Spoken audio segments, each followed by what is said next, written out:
नमस्कार। आज हम राजकुमार राव की नई फिल्म भूल चूक माफ पर थोड़ी गहराई से बात करेंगे।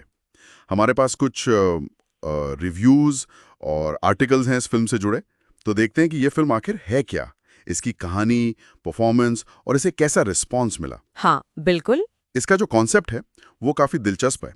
एक रोमांटिक कॉमेडी पर उसमें टाइम लूप का एंगल है। हाँ, ये वाला पॉइंट काफी इंटरेस्टिंग है। रंजन मतलब राजकुमार राव का कैरेक्टर अपनी हल्दी सेरेमनी में फंस जाता है बार बार, जब तक कि वो कुछ जीवन के सबक नहीं सीख लेता। सुनने में तो मजेदार लगता है। बिल्कुल।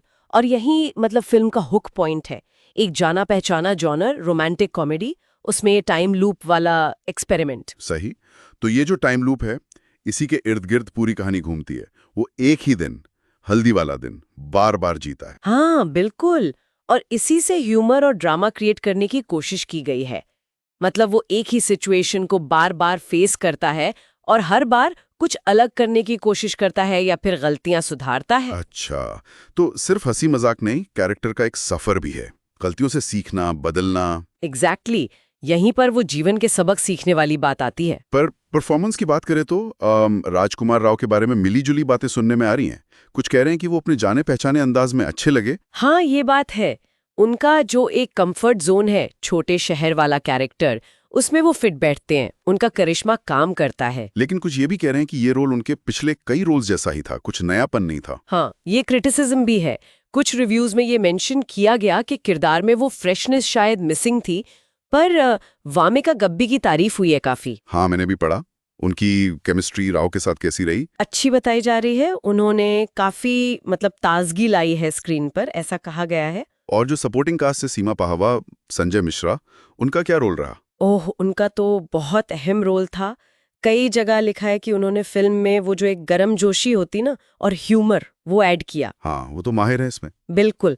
जब मेन कहानी बार बार रिपीट हो रही है तो ये अनुभवी एक्टर्स कहानी को एक तरह से बांधे रखते हैं, इमोशनल कनेक्ट भी देते हैं। तो एक्टिंग वाला डिपार्टमेंट मजबूत लग रहा है, खासकर सपोर्टिंग कास्ट का।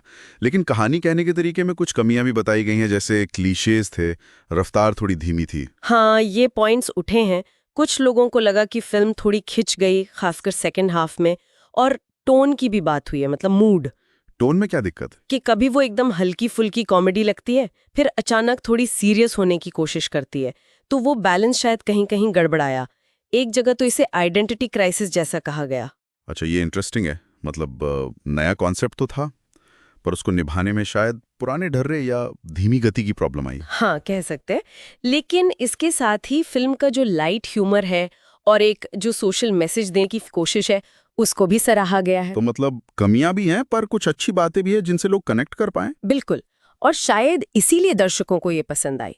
जहां कुछ क्रिटिक्स को क्लीशेज या पेसिंग की प्रॉब्लम लगी, वहीं आम दर्शक को शायद वो सादगी, वो ह्यूमर और वो मैसेज अच्छा लगा। हो सकता है। तो यहाँ एक तरह का विरोधाभास दिखता है। हाँ। जो एक के लिए कमी है, वो दूसरे के लिए शायद फिल्म की यूएसपी बन गई। और इसका असर बॉक्स ऑफिस पे साफ दिखा। करीब 59 करोड़ कमाए इसने। ये तो राव की तीसरी सबसे ज्यादा कमाई करने वाली हिंदी फिल्म बन गई। हाँ, ये काफी अच्छा कलेक्शन है, खासकर तब जब रिव्यूज मिले जुले थे। तो ये सफलता क्या दिखाती है मिक्सर व्यूज के बाद भी? शायद ये कि दर्शक राजकुमार राव पर भरोसा करते हैं और एक दिलचस्प कॉन्सेप्ट, भले ही वो परफेक्ट तरीके से ना बना हो, उसे देखने को तैयार है। या फिर जैसा एक एनालिसिस में था कि ये एक फैमिली एंटरटेनर की तरह देखी गई। टाइम लूप का आइडिया नया था, लेकिन फील वही जाना पहचाना कंफर्टेबल था। तो दोनों चीजों ने मिलकर काम किया। सही कहा। कभी कभी फॉर्मूला थोड़ा इधर उधर होने पर भी अगर इंटेंशन ठीक लगे तो दर्शक अपना लेते हैं। बिल्कुल। तो अगर हम इन सारे सूत्रों को मिलाकर देखें तो क्या तस्वीर बनती है? भूल चूक माफ एक ऐसी फिल्म है जिसने एक नया आइडिया को लिया, उसे रोमांटिक कॉमेडी में फिट किया। राव की परफॉर्मेंस है, अच्छी सपोर्टिंग कास्ट है, लेकिन कहानी कहने में, मतलब नरेशन में कुछ इश्यूज है, जैसे रेपिटेटिव लगना या पेस का धीमा होना। हाँ। तो संक्षेप में कहें तो ये एक मिक्सचर है, नयापन भी है और पुरानापन भी। और इसकी सफलता शायद इसी मिक्सचर में है कि ये क्रिटिक्स की बजाय आम दर्शक को ज्यादा पसंद आई। ये दिखाता है कि कभी-कभी एक अनोखा विचार, भले ही उसे एकदम नए तरीके से ना परोसा जाए, फिर भी दर्शकों को खींच सकता है। तो ये थी हमारी आज की चर्चा भूल चूक माफ पर, जिसमें हमने इसके कॉन्सेप्ट, परफॉर्मेंस और अलग अलग दृष्टिकोणों को समझा। और ये एक दिलचस्प सवाल भी छोड़ जाती है, जैसे फिल्म में रंजन बार बार एक रस्म दोहराकर कुछ सीखता है, क्या वाकई हमारी जिंदगी में किसी चीज का दोहराव हमें आत्मनिरीक्षण या पर्सनल ग्रोथ की तरफ ले जा सकता है? सोचने वाली बात है। हमारी अपनी जिंदगी में रूटीन और दोहराव का क्या मतलब है? हाँ, क्या वो हमें कुछ सिखा सकता है? बिल्कुल। इस विश्लेषण में हमारे साथ रहने